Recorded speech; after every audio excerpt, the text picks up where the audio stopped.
Olá, pessoal!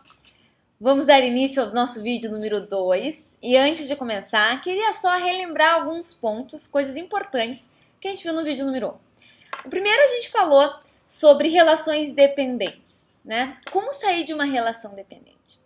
O que acontece muitas vezes é que a gente está dependendo da mudança do outro, que o outro nos aprove, que o outro nos dê carinho, que o outro. A Kelly foi muito assertiva quando ela deu um exemplo, né? Fazer isso é como se a gente quisesse mudar o nosso cabelo, né? Ajeitar o nosso cabelo, olhasse para o espelho e começasse a mexer no espelho. Não vai funcionar, né? O trabalho é interno. Então, sair de uma relação dependente é se trabalhar internamente. Parar de tentar mexer lá fora. Em seguida, a gente falou sobre 5 critérios de satisfação. Normalmente, a gente está buscando uma relação saudável, ou um grande amor, ou uma grande parceria. Mas a gente não para perceber e para pontuar quais são aqueles critérios que são indispensáveis para a gente. Aqueles critérios que vão nos satisfazer. Para a gente poder se direcionar para esse lugar, para essa relação. E para finalizar, a gente fez uma questão. A gente questionou vocês se discussão de relacionamento funciona. E eu queria ler alguns comentários que foram feitos em relação a isso. Então a Jussara, ela disse assim: discutir relacionamento normalmente é falar sobre os problemas e dar ênfase no pior. Melhor seria nos alinharmos para o que queremos vivenciar em um relacionamento, procurando apreciar o melhor do outro e de si mesmo. Acredito hoje nisso, mas nem sempre foi assim.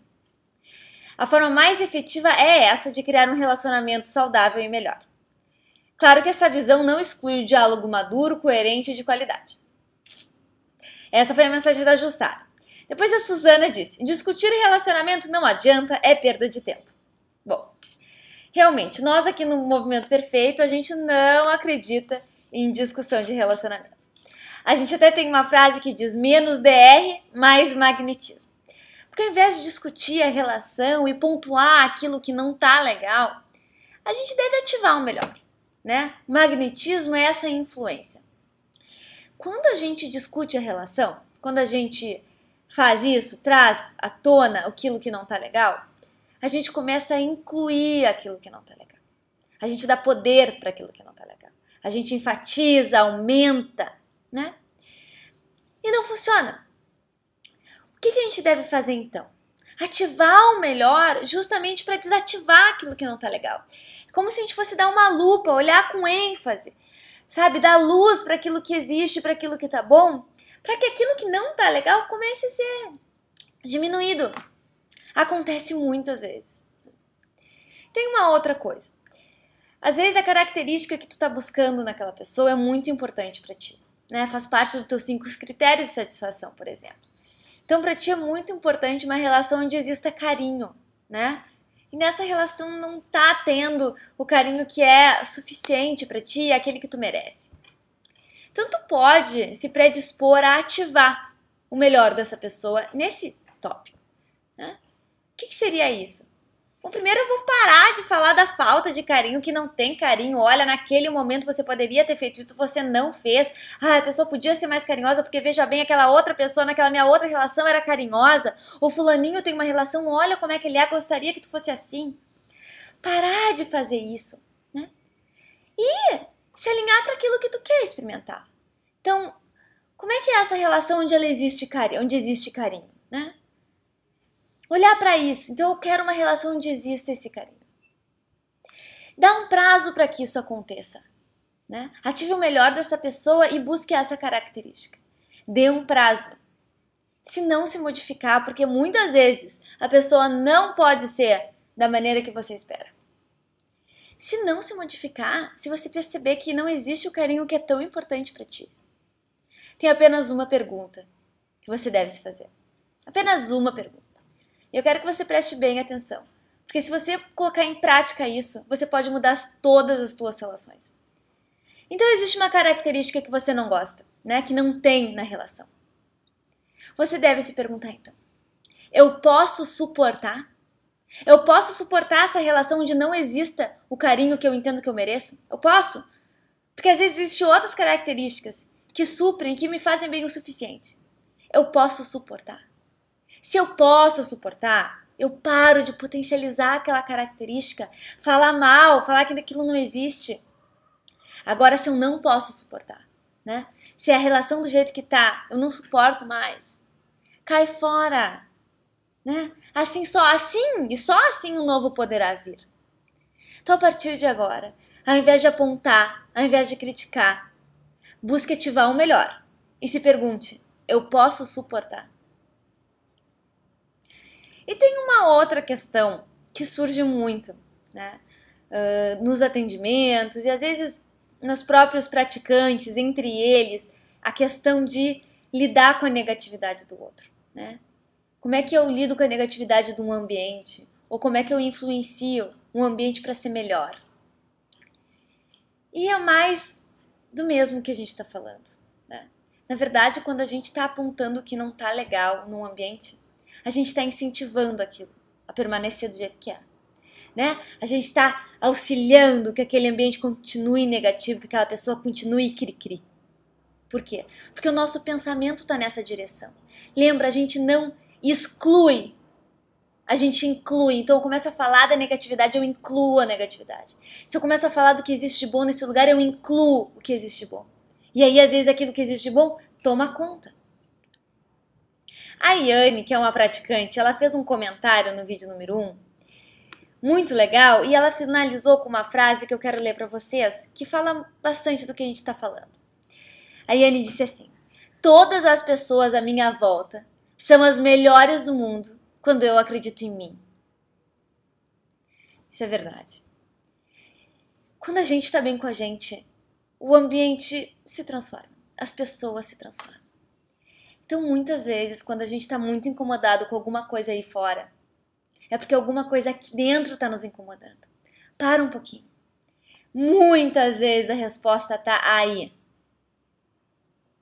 E agora eu queria passar para a Kelly, porque ela vai nos contar um pouco o que ela observa nos atendimentos, nas pessoas que se sentem satisfeitas com as relações. Qual é a estratégia delas?